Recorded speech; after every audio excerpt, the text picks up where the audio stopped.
But first, let's get into it. What a week. In the days since his re-election, Donald Trump has been announcing cabinet picks and White House appointees that reflect his desire to be surrounded with friends and allies regardless of qualifications. This is, of course, known as the Adam Sandler doctrine. This was purely a joke, and we literally wrote it before we heard that Trump had actually nominated Rob Schneider to be the ambassador to Germany. Yes, former SNL actor and current anti-vaxxer Rob Schneider, ambassador to Germany. Yes. No, we made that up. But you believed it. Because that's where we're at. Trump first announced that Susie Wiles, his campaign co-chair and who is a former lobbyist, will serve as White House chief of staff, making her the first woman to ever hold that job. This is my fight song. Susie Wiles is a real keep the trains on time and on the tracks sort of person. Who's on the trains? Where are they going? None of her business. Trump named Congresswoman Elise Stefanik to be ambassador to the United Nations. She is a once normie millennial Harvard Republican that was very critical of Trump, who used the first Ukraine impeachment to do a rebrand as a MAGA dunce. She ultimately joined a lawsuit to overturn the 2020 election. More recently, she famously tried to set a trap for those college presidents over anti-Semitism, which she didn't even get to use because they just jumped into the hole before she'd even have a chance to spread branches over it.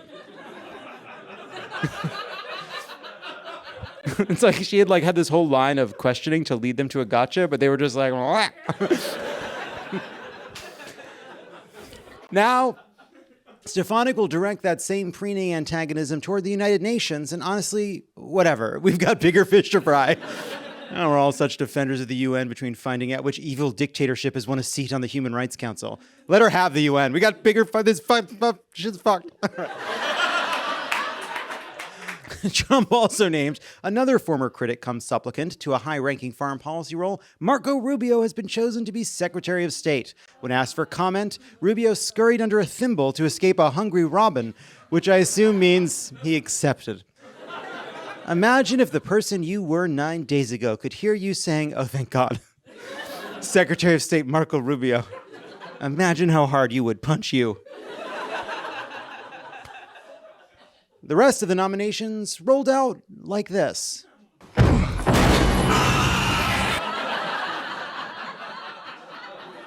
Trump selected former New York Congressman Lee Zeldin to lead the EPA. Zeldin doesn't have a specific track record or interest in environmental policy. He has expressed skepticism of climate change, but his main qualifications seem to be being from New York and voting to overturn the election. And yeah, that pick sounded bad when Trump announced it back on Monday, but it's Thursday now, and with Thursday comes perspective. So have at it, Mr. Zeldin. When's the last time any of us really hung out in a marsh, you know? Well, deal. We have bigger fish to fry. Tom Homan, acting ICE director during the first Trump administration and one of the architects of its family separation policy, will serve as border czar. This is distinct from Trump's other family separation policy, which is marked by some outright estrangement, but mostly a quiet, deepening chasm between parents and children, marked not by angry conversations, but silences and unsent texts, plus a decision to simply split up into a Wicked group and a Gladiator 2 group. Plus, Santa Monica fascist Stephen Miller will come aboard as Deputy Chief of Staff for Policy, fresh off his press tour for Nosferatu.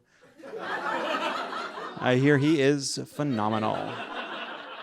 Trump announced Tuesday that he will nominate Arkansas governor and guy who unironically believes God is white, Mike Huckabee, to serve as ambassador to Israel. Big congrats to Israel, or as Mike Huckabee calls it, Jutopia. Huckabee said this about Israel's settlements earlier in the week. I think Israel has title deed to Judea and Samaria. There are certain words I refuse to use. There is no such thing as a West Bank. It's Judea and Samaria. There's no such thing as a settlement. They're communities, they're neighborhoods, they're cities. There's no such thing as an occupation. I mean, sure, we can all deny the existence of people and realities that complicate our worldview, I guess. There's no such thing as a Mike Huckabee. Feels good to say, would be cool if it worked.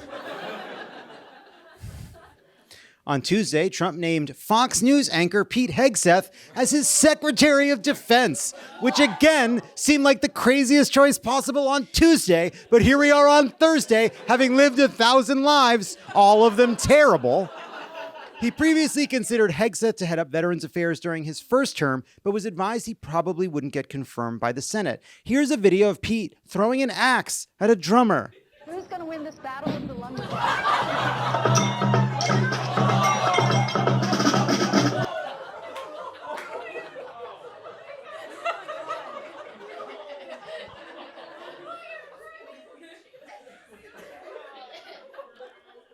Then on Wednesday, Trump announced that former Hawaii Congresswoman Tulsi Gabbard would serve as Director of National Intelligence. Congrats to Tulsi, but an even bigger congrats to her FSB handlers. You guys crushed this one. Should someone who amplifies conspiracy theories and parrots Russian propaganda be put in charge of 18 spy agencies? A question for all of us to consider 9 days ago. But, amazingly, jaw-droppingly, the worst was yet to come. As Trump announced Florida Congressman Matt Gaetz as his pick for Attorney General. And you know what those magic words mean? It's a hard reset on the simulation. Any minute now. Here we go. I wonder how far back we'll go this cycle. I'd like to see Gravity in the theater for the first time again. That was a fucking blast. Ooh, wake up 2012, about to find out I was going to shoot a pilot for NBC, a TV show with my name on it. It's going to be a hit any second now. Here we go.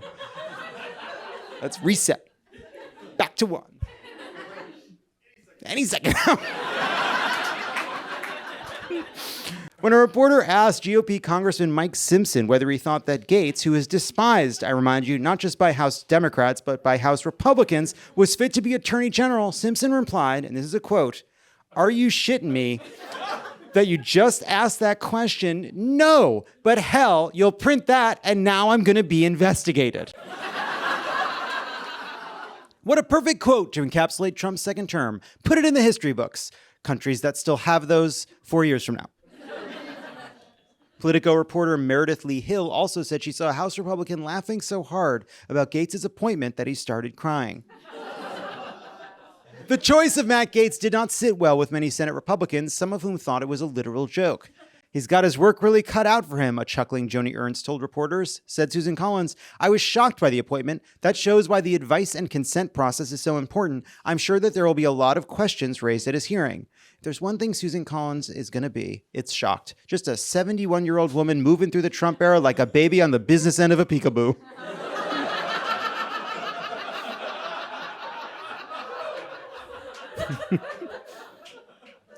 You like that business end of a peekaboo?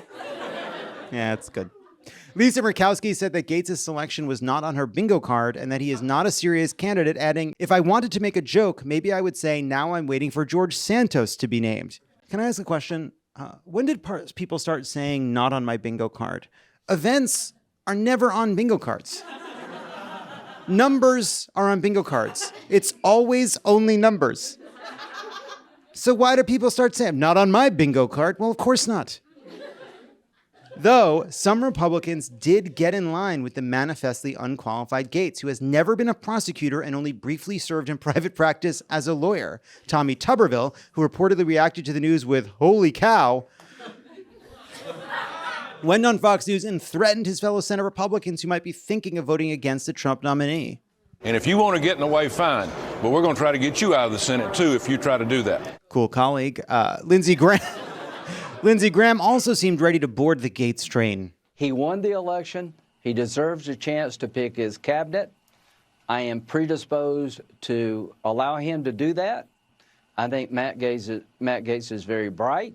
I think he's qualified. You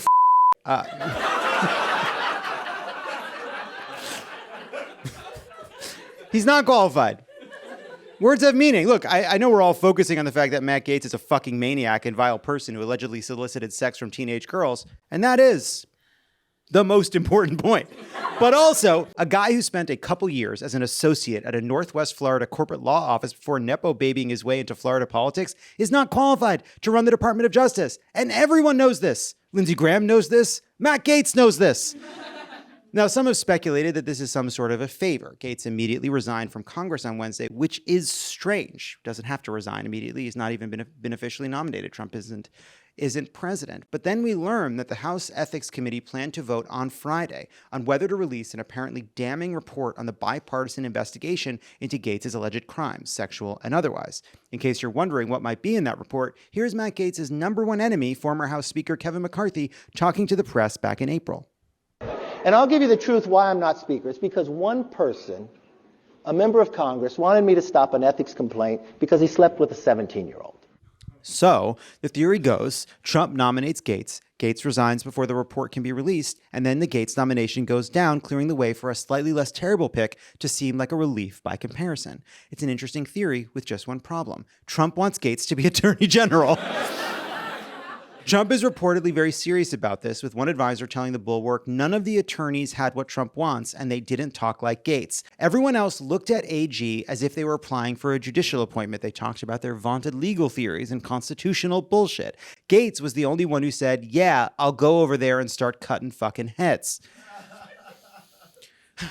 I just hope Merrick Garland feels good about twisting himself into an inert pretzel to avoid the appearance of political weaponization, only for Trump to run on that anyway and then appoint Matt fucking Gaetz to take his job. Then on Thursday, a lawyer for the woman who Gaetz allegedly slept with when she was a minor asked for the report to be released anyway. John Cornyn, who sits on the Judiciary Committee, suggested the committee could subpoena that report, saying we should gain access to all relevant information by whatever means necessary.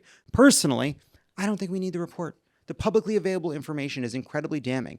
And any GOP senator pretending not to know enough about who Matt Gaetz is lying. You don't need final word from the Bear Safety Committee before you're allowed to say, hey, maybe we shouldn't let this horny pervert grizzly loose at the Department of Justice. But yes, of course, subpoena the report. Go off, King. On the whole, Trump's pick seemed to dare Republicans to challenge him, and few seem up for it. Here's Congressman Troy Nell summing up the prevailing GOP mindset on Capitol Hill. There's no question he's the leader of our party. So now he's got a mission statement, his mission, and his goals and objectives, whatever that is, we need to embrace it. All of it. Every single word. If Donald Trump says jump 3 feet high and scratch your head, we all jump 3 feet high and scratch our heads. If he wants us to writhe on a tarp covered in chocolate pudding and oink like filthy little piggies, we will. Actually, let me just get the tarps out now. We don't want to leave him waiting. Just a guy, just a little bit of therapy away from realizing he just wants to do some sub-dom play at home, and then that's all he wants. Completely unexamined. Get one beautiful woman to step on his balls, maybe get out of this mess. Or a guy, could be a guy. I don't think he knows if it should be a guy or not.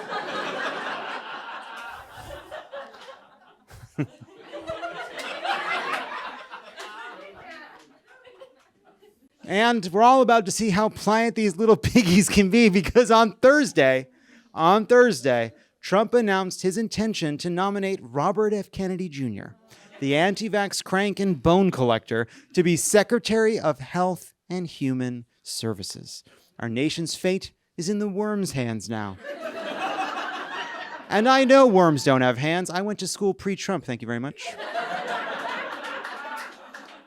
Kennedy, who rails not only against Big Pharma, but also Big Food, complained earlier this week about Trump's fast food diet, saying campaign food is always bad, but the food that goes onto that airplane is like just poison. You're either given KFC or Big Macs. Then he added, that's why I always pack my own lunch, gesturing to the dead raccoon tucked under his arm. Like a football. In a twist, following Trump's announcement, friend of the show and Colorado Governor Jared Polis tweeted in support of RFK Jr.'s nomination. Of all our guests on this show, Jared Polis is not who I would have predicted to be psyched about RFK Jr. heading up HHS. I'm not even going to say who I would have guessed. Jane Fonda. Stop asking me. I don't mean that. There are some others. Wrote the governor, I'm excited by the news that the president-elect will appoint Robert Kennedy Jr. to HHS. He helped us defeat vaccine mandates in Colorado in 2019 and will help make America healthy again by shaking up HHS and FDA. Okay, so maybe we do need to make marijuana illegal. Said Polis, I hope he leans into personal choice on vaccines rather than bans, which I think are terrible, just like mandates. But what I'm most optimistic about is taking on Big Pharma and the corporate ag oligopoly to improve our health. Just as soon as RFK finishes field dressing this giraffe, takes a while to field dress a giraffe. It was a big... Polis goes on to explain his enthusiasm for Kennedy's desire to lower the cost of prescription medication, remove the influence of big agriculture from the FDA, and reduce pesticide-heavy farming, which he notes is bad for our pollinators and our people. Sure, that would be good. I'm not sure why Jared Polis thinks a crank lawyer and dilettante is the person to accomplish them, but whatever prescription drug is making him feel that way, I would certainly like some. Twitter users pointed out that Polis tweeted in August about RFK Jr.'s hypothetical involvement with the Trump administration, not sure how bringing back measles and bringing back polio makes anyone more healthy. Yes, August Jared. So true, August Jared. Here is RFK Jr.'s actual response to that post by Governor Polis today. It reads, "Thank you, Governor Polish. I look forward to working with you, Maha," which is make America healthy again. Polis tweeted a little cleanup saying science must remain the cornerstone of our nation's health policy, and the science-backed decision to get vaccinated improves public health and safety, adding, "Lest there be any doubt, I am vaccinated, as is my family. I will hold any HHS secretary to the same high standard of protecting and improving public health."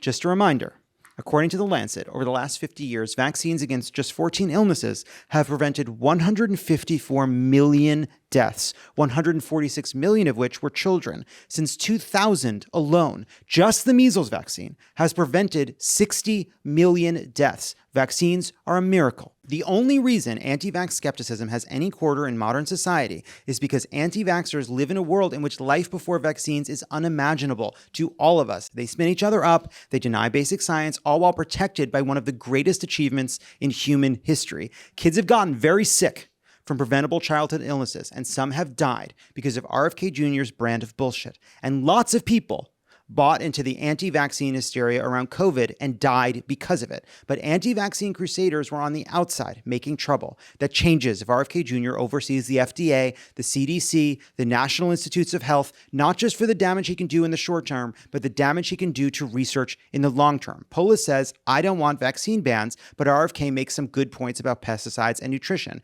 There are many dangerous and foolish people who have a few good points. Eric Adams is right about the rats. The Unabomber Manifesto had some interesting arguments about industrialization and global capitalism. That's not a justification for putting them in charge and hoping for the best. I would put the Unabomber in charge of Harvard. Now that I think about it for just a second. Does that mean that experts are always right? No. Does that mean there aren't ways in which stodgy consensus or health policy co-opted by lobbyists ought to be disrupted? Of course not. I remember when the federal government put out the food pyramid telling us we needed 6 to 10 servings of bread a day. What a glorious time to be alive that was. Can't have any chicken tonight, I'm on a diet. It's only pasta. That was what the government did. Country gained 1 trillion pounds. Honey, have you no dessert until you've had your 6 slices of bread.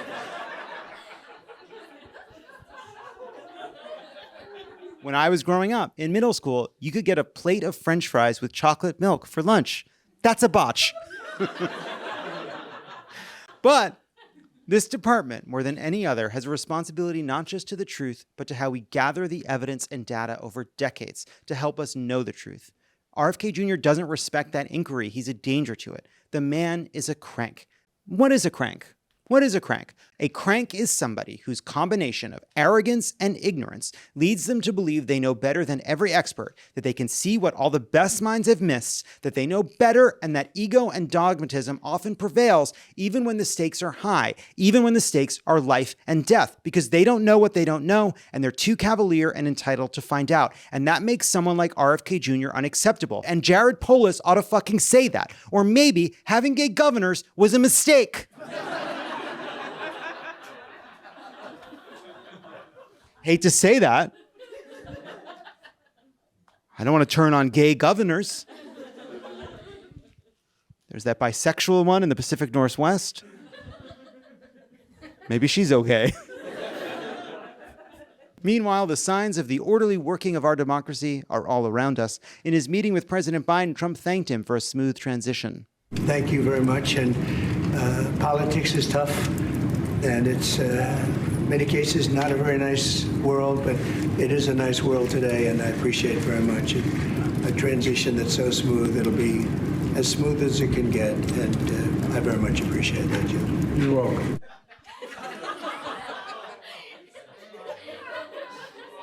The only smooth transition I see involves my brain cells. I know Biden has to do this meeting, but does he have to be so friendly? At least challenge this bitch to a push-up contest.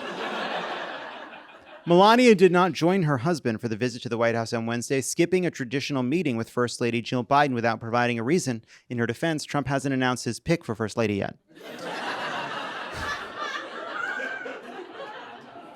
Oh no, sorry you can't make it, girl, said Jill Biden, refilling the same continuous bath she's been taking since July.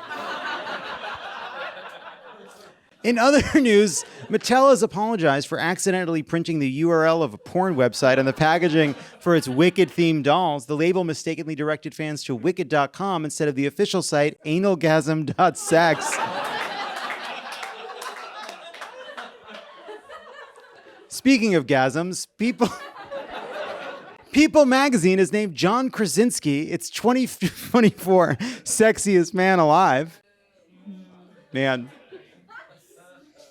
Sexiest man kind of alive went to former President Jimmy Carter.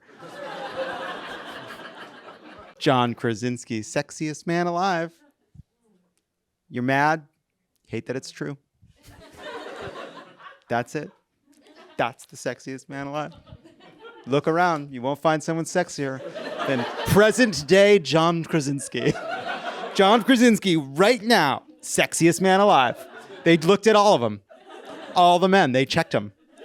No one could. It was close. There was a couple that got close, but that was it. Number one, John Krasinski, present day, right now, today. That's it. That's the peak. You don't like it. Facts don't care about your feelings. Mark Zuckerberg released a cover of Get Low with T-Pain. Let's take a listen. From the windows to the walls, till sweat drops down my balls, till all these bitches crawl. Do you know how annoying you have to be to make us forget you're not the world's most annoying billionaire?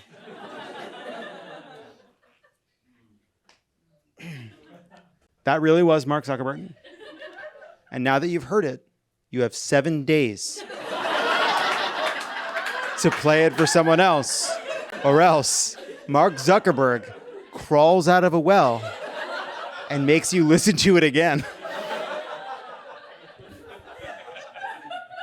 The Onion won a bankruptcy auction. This is good news. To buy Alex Jones's InfoWars with the help of Sandy Hook families, and said it plans to turn the website into a parody of itself. They will take control of all the company's assets, including its studio. Unable to safely test for rabies, they unfortunately had no choice but to have Jones himself humanely euthanized. Rest in piss, Alex. Yeah, that's great. And finally, Denzel Washington revealed he had a big gay kiss in Ridley Scott's Gladiator 2, but the scene ended up on the cutting room floor. I know. 30 years ago, Denzel and Julia Roberts were not allowed to kiss in the Pelican Brief because of racism. 30 years later, Denzel can't kiss somebody because of homophobia. I'm calling it progress. Said Denzel, I actually kissed a man in the film, but they took it out. They cut it. I think they got chicken. He went on to say, next time I'll make sure it's in the script.